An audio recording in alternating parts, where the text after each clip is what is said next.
जय हिंद दोस्तों। एक अच्छे आईपीओ का इंतजार सभी को रहता है। एक ऐसा आईपीओ जो मार्केट में आए और धमाल मचा दे। दोस्तों अगर ग्रे मार्केट की बात करें तो ग्रे मार्केट की जीएमपी के अनुसार केआरएन हीट एक्सचेंजर आईपीओ आपका पैसा डबल बना सकता है। इस वीडियो में सभी बातें आपको जानने के लिए मिलेगी कि आपके लिए धोखा है या मौका है। लेटेस्ट जीएमपी आपको यहाँ पे जानने के लिए मिलेगी। कॉम्पिटिटर कौन कौन है ये जानने के लिए मिलेगा। फाइनेंशियल्स इसके क्या है ये सब बातें भी आपको यहाँ पे जानने के लिए मिलेगी। तो अप्लाई करने से पहले सारी बातें आपको यहाँ पे जानना है। कंपनी क्या करती है, कंपनी का बिजनेस क्या है, सारी बातें अगर आप अच्छे से जानोगे तो आपके लिए फायदेमंद रहेगा। तो शुरुआत से लेकर एंड तक वीडियो को बिल्कुल ध्यान से देखना। दोस्तों सबसे पहले अगर बात करें हम यहाँ पे कंपनी की, तो कंपनी ये राजस्थान बेस्ड कंपनी है। ठीक है, जनरली ये fin and tube type heat exchangers बनाने का काम करती है, जो कि काम में आते हैं हीटिंग में, वेंटिलाइजेशन में, एयर कंडीशनिंग में एंड रेफ्रिजरेशन में। अच्छी खासी कंपनी है, डिमांडिंग कंपनी है। जनरली क्या बनाती है, वाटर कॉइल्स बनाती है, कंडेंसर कॉइल्स बनाती है, इवेपोरेटर कॉइल्स बनाती है, heat exchangers with copper and aluminium fins and copper tubes का निर्माण ये कंपनी करती है। अगर इसके क्लाइंट्स की अगर बात की जाए तो बड़े बड़े इसके क्लाइंट्स है blue star, Voltas, Godrej, decane, ये बड़े बड़े नाम आपने सुने होंगे।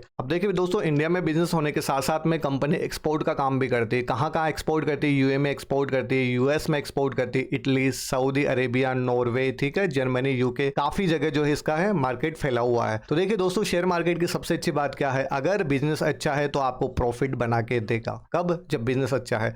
तो बिजनेस की अगर आपको समझ है, फिर कहीं आप अप्लाई करते हो तो आपको कहीं ना कहीं प्रॉफिट होने की पूरी प्रोबेबिलिटी यहाँ पे होती है। देखिए दोस्तों, आगे अगर हम बात करें इस आईपीओ का ऑब्जेक्टिव क्या है, आईपीओ आखिर मार्केट में क्यों लेके जाए, इसका पर्पज क्या है। तो पर्पज क्या है, देखिए दोस्तों, ये क्या करने वाली है, ये company Neemrana Alwar Rajasthan based company तो है, यहाँ पे अपनी मैन्युफैक्चरिंग यूनिट ये और लगाना चाहती है। बाकी जो कॉर्पोरेट पर्पज है उसके लिए पैसा ये काम में लेना चाहती है। इसका साइज क्या है, 341.51 करोड़ का ये इश्यू है। और सबसे अच्छी बात ये है कि सारा का सारा ये फ्रेश इशू होने वाला है। ठीक है दोस्तों, अब आगे अगर हम यहाँ पे बात करें कि ग्रे मार्केट की जीएमपी की, तो देखिए फायर रेटिंग की अगर बात करें तो 5 में से 5 इसको फायर रेटिंग दी गई है। ग्रे मार्केट की जीएमपी बोलती है 102.27%, मतलब यहाँ पे पैसा डबल होने की पूरी प्रोबेबिलिटी है।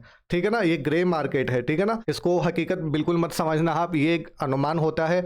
और इस वीडियो के माध्यम से आपको सारी बातें यहाँ पे बताई जा रही, रिकमेंडेशन कोई भी नहीं होगा। ठीक है ना, आपको अपने अकॉर्डिंग यहाँ पे डिसीजन लेना है, लेकिन उससे पहले आप सारी बातें यहाँ पे समझ लीजिए। अब देखिए इंपॉर्टेंट क्या है, अभी कोई भी ऐसी कंपनी स्टॉक मार्केट में लिस्टेड नहीं है जो इस तरीके का काम करती है। तो सबसे अच्छी बात यहाँ पे एक ये प्लस पॉइंट इसका माना जा रहा है। ठीक है, तो इसलिए यहाँ पे अप्लाई करने वाले लोगों की संख्या अच्छी खासी देखने के लिए मिल रही है। अब अगर आईपीओ की एक्टिविटी की अगर हम बात करें तो 25 तारीख को ये स्टार्ट हो जाएगा, 27 तारीख जो है इसकी लास्ट डेट है। अब किस तरीके से कितने लॉट अप्लाई कर सकते हैं, जो जनरली रेगुलर अप्लाई करते हैं उनको तो आइडिया है। अगर आप में से कोई नया है तो वही बात समझ लो। ठीक है, हम जनरली रिटेलर्स होते हैं तो मिनिमम कितना लगा सकते हैं, एक लॉट लगा सकते हैं, 65 शेयर होंगे, 14,300 का अमाउंट होगा। मैक्सिमम कितने लगा सकते हैं, 2 लाख से नीचे कितने लोड हो रहे हैं, यहाँ पे 13 लोड हो रहे हैं। ठीक है, 1,85,900 रुपये का टोटल अमाउंट होगा। अगर हम बात करें स्मॉल HNI में, ठीक है, तो इसमें कितना लगा सकते हैं, 14 लोड, 910 शेयर हो गए। अमाउंट क्या होगा, 2 लाख से ज़्यादा, तो 2,02,000 रुपये। अब अगर बात करें स्मॉल HNI कैटेगरी में मैक्सिमम कितना लगा सकते हैं अपन, मैक्सिमम 69 लोड, कितना अमाउंट हो गया, 10 लाख से नीचे।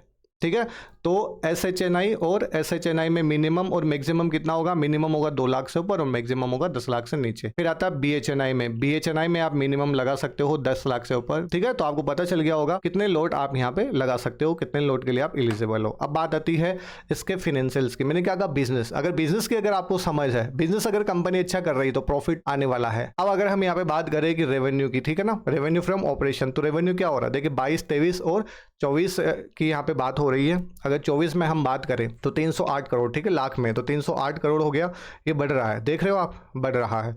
अगर हम बात करें पेट की, प्रॉफिट आफ्टर टैक्स, तो वो आप यहाँ पे देखो प्रॉफिट भी यहाँ पे बढ़ रहा है।